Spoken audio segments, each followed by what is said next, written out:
Super താരങ്ങളോടൊപ്പമെല്ലാം നായികയായി അഭിനയിച്ചു. മോഹൻലാൽ, മമ്മൂട്ടി, സുരേഷ് ഗോപി, റഹ്മാൻ എന്നിവരുടെയൊക്കെ നായികയായി അഭിനയിച്ച് തന്റേതായ വ്യക്തിമുദ്ര പതിപ്പിച്ചു. 1994 ഫാസിലിന്റെ സംവിധാനത്തിൽ പുറത്തിറങ്ങിയ മണിച്ചിത്രത്താഴ് എന്ന ചിത്രത്തിലെ പ്രകടനത്തിലൂടെ ജനഹൃദയങ്ങൾ കീഴടക്കാൻ ശോഭനയ്ക്ക് സാധിച്ചു. ആ ഒരൊറ്റ കഥാപാത്രം മതി ശോഭന എന്ന നടിയുടെ അഭിനയ മികവിനെ വർണ്ണിക്കാൻ.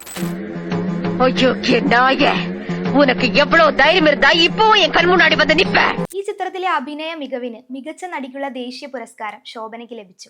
2002 രേവതിയുടെ സംവിധാനത്തിൽ പുറത്തിറങ്ങിയ മിത്ര മൈ ഫ്രണ്ട് എന്ന ചിത്രത്തിലെ അഭിനയത്തിന് ശോഭനയ്ക്ക് രണ്ടാമതും ദേശീയ അവാർഡ് ലഭിച്ചു. തമിഴ്, കന്നഡ, തെലുങ്ക്, ഹിന്ദി തുടങ്ങി 6ഓളം ഭാഷാ ചിത്രങ്ങളിലും ശോഭന പ്രതിഭ തെളിയിച്ചു. മണിരത്നത്തിന്റെ സംവിധാനത്തിൽ പുറത്തിറങ്ങിയ തളപതി എന്ന സൂപ്പർ ഹിറ്റ് ചിത്രത്തിൽ രജനിയുടെ ജോഡിയായി ശോഭന എത്തിയപ്പോൾ മലയാളി പ്രേക്ഷകർക്ക് പുറമെ തമിഴ് പ്രേക്ഷകരുടെയും ഇഷ്ടതാരമായി മാറി. അങ്ങനെ അനവധി കഥാപാത്രങ്ങളിലൂടെ ഏകദേശം 230 ചിത്രങ്ങളിലൂടെ എക്കാലത്തെയും പ്രിയപ്പെട്ട അഭിനേത്രിയായി ശോഭന മാറി.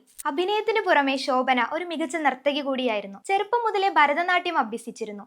ചിത്ര വിശ്വേശ്വരൻ, പത്മ സുബ്രഹ്മണ്യം എന്നീ പ്രതിഭാസമ്പന്നരായ നർത്തകരുടെ ശിക്ഷണത്തിലായിരുന്നു ശോഭന എന്ന നർത്തകി രൂപപ്പെട്ടത്. കലാർപ്പണ എന്ന നൃത്ത വിദ്യാലയത്തിന്റെ സ്ഥാപക കൂടിയാണ്. 2006 ശോഭനയുടെ കലാമികവിന് രാജ്യം പത്മശ്രീ നൽകി ആദരിച്ചു. അതിനുശേഷം 2014 കേരള സംസ്ഥാന സർക്കാർ കലാരത്ന അവാർഡ് നൽകി ആദരിച്ചു.